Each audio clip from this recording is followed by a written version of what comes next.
Gentle reminder, Mondays on NBA.com. David Aldridge sharing with us, as always, entertaining and enlightening morning tip, a must-read for hoop fans. And this week, touching on, among other things, the resurgence of Minnesota basketball, the whys and the hows.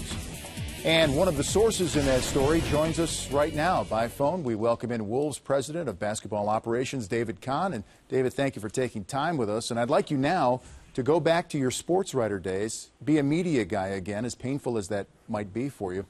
How important is it to be just relevant in shaping team perceptions and making this ascension in the league? And you guys are certainly that, relevant and entertaining. Well, happily, my sports writing days are now over 2 decades ago, so my memories are quite dim. But it's obviously important, especially in the NBA, which is a very star-driven league. There's no two ways about it. And where the players really are the game, that you have players that people want to watch play. And I think that we're laying a very solid foundation, not only for winning basketball, but I hope exciting, entertaining basketball for years to come, with Kevin Love and Ricky Rubio and Michael Beasley and Derek Williams and Wes Johnson, and the list goes on. I hope I don't shortchange anybody. So I'm very pleased that I think people are being receptive to the team. But make no mistake, everybody involved with our organization realizes that at this moment we're 3-5, and we still have a long ways to go. David, we talked obviously on Sunday about Ricky Rubio and the great potential he is showing already, and the pass-first mentality that guys love to play with in the league.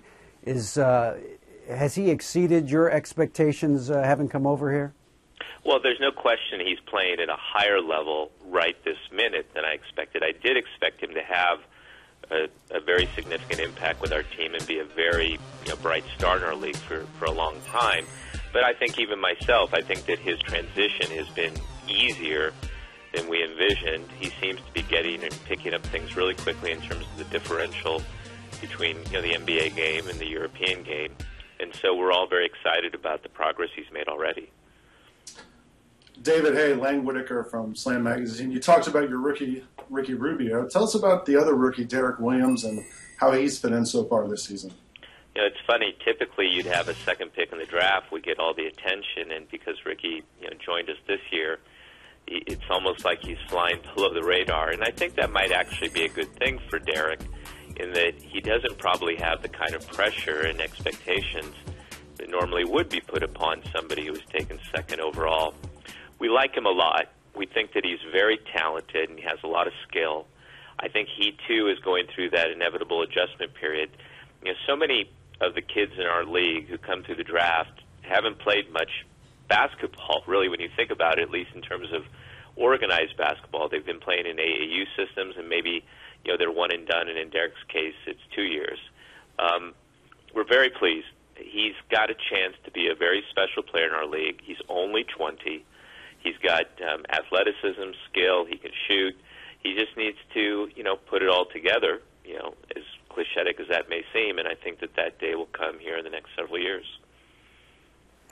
Hey, David, the elephant in the room, and I know you're not going to talk about it, but, Kevin Love has some options. He can sign an extension. I'm sure you've offered him one, or you will offer him one. You've got a couple of weeks to do so. Let me just ask you this. When you bring in a Barea, you bring in a Rubio, you draft Derek Williams, you added Beasley last year, do you think you have a more compelling argument to make now to Kevin Love and his representatives than you did at this time last year? Well, I think that Kevin has been very involved, frankly, in a lot of the decisions that have been made in terms of being apprised of what we're doing. And, I think that he's been understanding of the path we chose to take a couple of years ago when, frankly, we probably had to blow up the team even before we started the rebuilding process. He's the only guy left over from when I first arrived in May of '09. And just in talking to Kevin, and I talk to him frequently, I think he's been pleased with a lot of the decisions that have been made, and he has seen, sort of the vision of where we're wanting to take this thing. So it's not a matter of this move, David, or that move. I just think in general Kevin knows of the type of game we want to play, an up-tempo, open style play, and how well he fits in with that, because of his skill set, because of his intelligence. And, of course, he was very pleased with the coach that we hired this past summer, Rick Adelman. Not that he lobbied for him, and not that we picked him, because of him, but I think that Kevin sees that we're attracting now kind of part of that, NBA, infrastructure of success that you need to have in order to build a winning program, and I think Coach Adelman speaks to that as well. David, I'd like you to expand on that, if you would, with Coach Adelman, who has pretty much seen and done everything save win the championships as a coach. But as an observer, what is it that you like in terms of him handling this team, and what are some of maybe the observations you've heard from players and those around him? Well, I like everything, as simplistic as that sounds. But when we did our research this summer, on all the candidates, we ran into several players that said, bar none, he was their favorite coach. I mean, players that had played for numerous coaches. And that wasn't just one or two guys. There was a long list of players who we interviewed, former players of his who said that he was their guy. And even Brad Miller, who we traded for on draft night last year, one of the first things out of Brad's mouth was, that's my guy. Rick just has a way about him. There's a quiet confidence in how he approaches it. I think he's got a great deft touch with the players, in that he's able to make his point across the group, and he's even able to be critical from time to time with the players, but he does it in a way that doesn't demean or embarrass them, and then he also pulls them aside for some one-on-one in a very quiet style that nobody else can hear. I just think he's, like you said, he's seen it all, he's done it all, he wins, and I think his greatest strength is, as he said this past summer when we talked to him, as much as he has a system, he doesn't try to put his system onto the players. He tweaks it.